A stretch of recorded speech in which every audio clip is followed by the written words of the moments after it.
कहानी शुरू होती है 2019 पाकिस्तान से। टीवी पर दिखा रहा होता है इंडिया ने जम्मू और कश्मीर से आर्टिकल 370 हटा लिया है। ये न्यूज़ पाकिस्तान का आर्मी जनरल कादिर देख रहा होता है। उसको कैंसर है, वो एक हॉस्पिटल में है, उसके पास सिर्फ 3 साल बाकी है। न्यूज़ देख के कादिर गुस्सा होता है। वो कसम खाता है, मरने से पहले इंडिया से बदला लूंगा। वो जानता है कि पाकिस्तान की सरकार उसका साथ नहीं देगी, इसीलिए अपने प्लान को अंजाम देने के लिए जिम के पास चला जाता है। जिम आउटफिट एक्स नाम की एक आतंकवादी ऑर्गेनाइजेशन का हेड है। जिम भी मान जाता है। उसका अपना भी प्लान है इंडिया से बदला लेने का। बीके पर क्यों? क्योंकि वो एक रॉ एजेंट हुआ करता था। उसने आतंकवादियों के एक मिशन को फेल कर दिया था, जिसके बाद उन्होंने जिम की प्रेग्नेंट वाइफ और जिम को किडनैप कर लिया और जिम की जान के बदले इंडियन सरकार से 10 करोड़ की मांग की, पर इंडिया ने मना कर दिया। इसके बाद उन्होंने जिम के सामने उसकी वाइफ को मार दिया, पर जिम वहां से बच निकला। उसी दिन उसने भी कसम खाया था कि इसका बदला इंडिया से जरूर लूंगा। इसके बाद उसने आउटफिट एक्स नाम की ऑर्गेनाइजेशन की शुरुआत की, जो पैसे लेकर बड़े बड़े मिशन को अंजाम देता है। कादिर का दिया प्लान बहुत बड़ा था। प्लान को अंजाम देने के लिए काफ़ी समय लगने वाला था। 1 साल बीत जाता है। 2020 में पहुंचते हैं पठान, जो एक रॉ एजेंट हुआ करता था, और उसकी सीनियर नंदिनी ग्रेवाल मिलकर रॉ के अंदर एक डिपार्टमेंट खोलते हैं, जिसका नाम है joint operation and covert research JOCR, और इसकी हेड है नंदिनी। ये इसलिए बनाया गया था ताकि जो देश के लिए कुछ करना चाहते हैं पर इंजरी और ट्रॉमा की वजह से अपने रिटायरमेंट से पहले ही रॉ से निकाले गए थे, वो काम कर सके। पठान को भी रॉ से निकाला गया था क्योंकि म्यांमार में एक मिशन के दौरान उसको चोट लगी थी, और भी रिटायर्ड ऑफिसर को वापस बुलाकर एक टीम बना लेते हैं। पठान की टीम को एक खबर पता चलता है दुबई में होने जा रहा साइंटिफिक कॉन्फ्रेंस में जिम की टीम इंडिया के प्रेसिडेंट के ऊपर हमला करने वाले हैं। कॉन्फ्रेंस में प्रेसिडेंट के साथ इंडिया के 2 साइंटिस्ट डॉक्टर फारूकी और डॉक्टर सहानी भी भाग ले रहे थे, और इसी के बीच में मोदी जी आते हैं और कहते हैं, क्या कहते हैं बेटे, सुनो चीचा। मेरा ये चैनल सब्सक्राइब करें और मेरे हर अपडेट आपको मिले, इसके लिए बेल आइकन जरूर दबाइएगा। Thank you Modi ji. Gym के प्लान को रोकने के लिए पठान की टीम दुबई चली जाती है।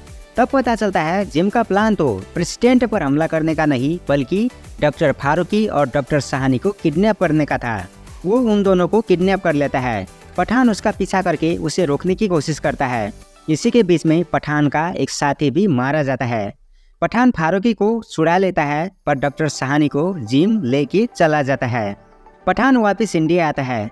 उसको कोड वर्ड रक्त बीज के बारे में पता चलता है, और ये भी पता चलता है कि दुबई में जिम के जो लोग मारे गए थे उनके बैंक अकाउंट में कुछ दिन पहले एक लड़की ने पैसे ट्रांसफर किए थे।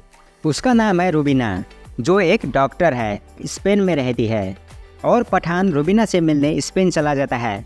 वहाँ पर जिम के आदमी उसको पकड़ लेते हैं। तभी पता चलता है रुबीना ex-ISI एजेंट है, जो जिम के लिए काम करती है। जिम पठान को अपने टीम में आने के लिए कहते हैं, पर वो मना कर देता है। जिम वहाँ से चला जाता है। तभी रुबीना जिम के लोगों पर हमला करती है और पठान को वहाँ से बचा के ले जाती है। रुबीना कहती है, जिम रक्त बीज के पीछे है, जो रशिया के मॉस्को में है, एक बेहद सुरक्षित जगह पर। उसमें क्या है ये तो पता नहीं, पर हमें जिम से पहले वहाँ जाके रक्त बीज को चुराना होगा। इसके बीच में वो एक दूसरे के प्यार में भी गिर जाते हैं। बीके, प्यार में गिरना क्या होता है? मुझे नहीं पता चाचा, मैं तो सिंगल हूँ। वो दोनों रशिया जाके रक्त बीज को सक्सेसफुली चुरा लेते हैं, पर रुबीना पठान को धोखा दे देती है। पठान को रशिया पुलिस के हाथों पकड़ा देती है और रक्त बीज को लेके चली जाती है। ये सब करने का प्लान जिम का था, प्यार तो दिखावा था। पठान को टॉर्चर दिया जाता है। रॉ एजेंट नंदिनी रशिया जाती है और कहती है, हमारे इसके साथ कोई संबंध नहीं है, जो करना है करो। पर पठान को इशारा देती है कि कोई तुम्हें बचाने आ रहा है, घबराना मत।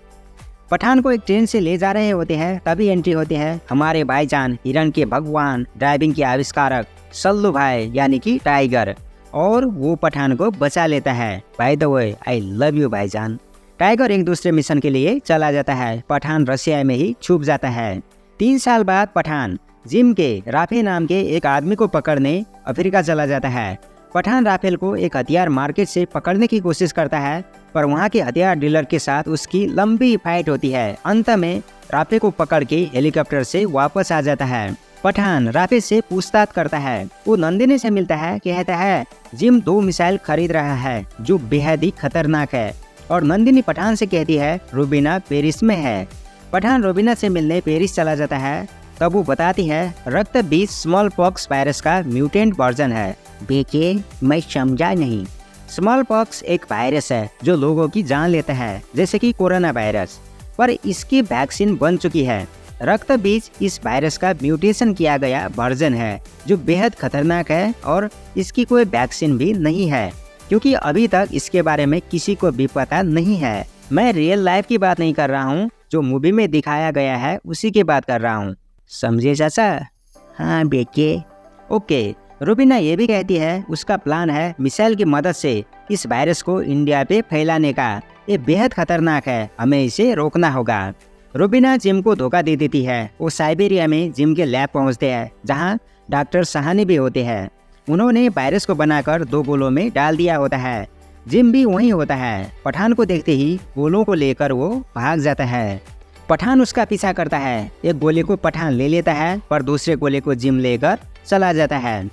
लुथरा और नंदिनी जिम के लैब पहुंचते हैं। लुथरा भी रॉ का एक एजेंट है।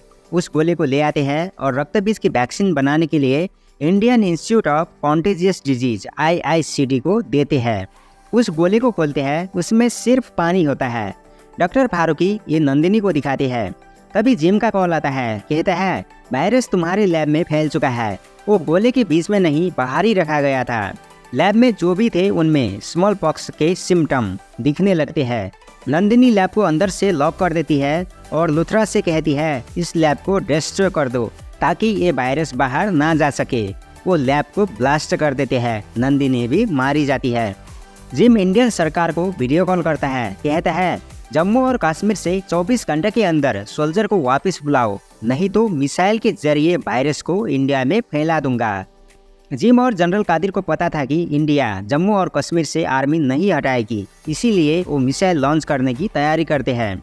इधर पठान राफेल से फिर पूछता है जिम ने मिसाइल कहाँ रखा है। वो कहता है अफगानिस्तान। पठान अपने टीम के साथ अफगानिस्तान पहुंचता है। जिम और कादिर मिसाइल लॉन्च करने में लगे होते हैं। वहां पर लड़ाई शुरू होती है। रूबीना के हाथों से कादिर मारा जाता है। जिम जेट पैक की मदद से वहां से भाग जाता है। पठान भी उसका पीछा करता है। वो दोनों एक पहाड़ी पर गिरते हैं। रूबीना मिसाइल को डीएक्टिवेट कर देती है। तभी उसको पता चलता है रक्त बीज तो मिसाइल में है ही नहीं, उसको इंडिया जा रहे एक प्लेन में टाइमर के साथ रखा गया है। प्लेन पैसेंजर से भरा हुआ होता है। रूबीना इसके बारे में पठान को बताती है। टाइमर को रोकने का डेटोनेटर जिम के पास होता है। लुथरा को भी इसके बारे में पता चलता है। लुथरा एयर ट्रैफिक कंट्रोल को प्लेन रोकने के लिए कहता है। वो कहते हैं नहीं रोक सकते। इसके बाद वो हार्श डिसीजन लेता है। प्लेन को तबाह करने की तैयारी करते हैं ताकि वायरस जमीन तक ना पहुंचे, और उस प्लेन के पीछे एक मिसाइल भेज देते हैं। मिसाइल प्लेन को टकराने ही वाला होता है। तभी पठान जिम से डेटोनेटर छीन के टाइमर को बंद कर देता है और मिसाइल को भी रोक देते हैं।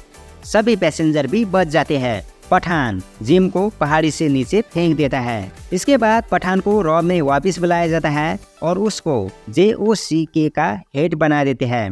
नंदिनी को उसकी बहादुरी के लिए वीर पुरस्कार से सम्मानित किया जाता है और कहानी खत्म। मिड क्रेडिट सीन आता है। पठान और टाइगर एक दूसरे से बात करते हैं, थोड़ा मजाक करते हैं, और टाइगर पठान से कहता है अगले मिशन में तुम्हें मेरी मदद करनी होगी। पठान कहता है क्यों नहीं, जरूर।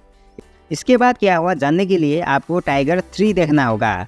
आप इस वीडियो पर क्लिक करके देख सकते हो।